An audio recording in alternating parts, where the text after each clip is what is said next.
they use for sewing a net, and it's called a sheet bend.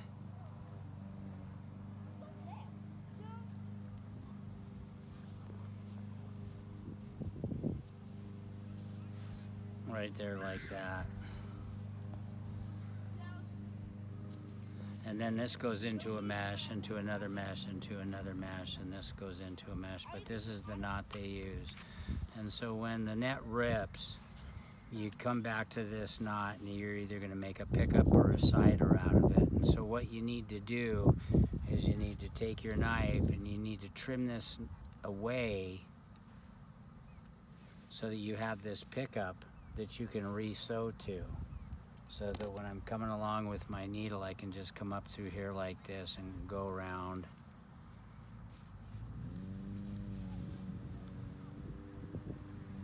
And back down. And keep sewing.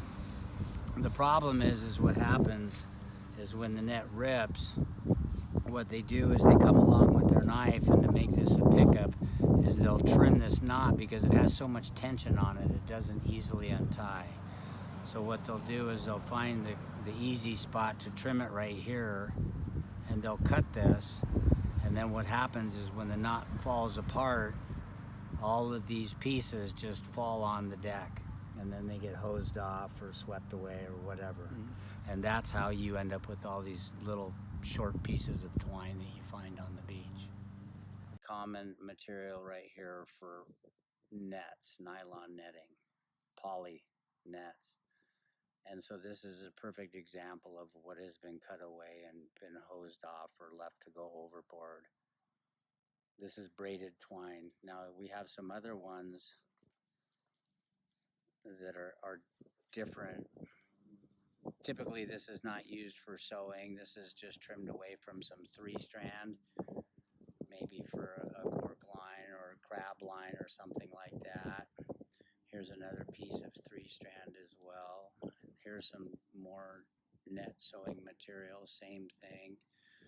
And this is probably just a little scrap piece that's left off of a big hawser line after they splice it.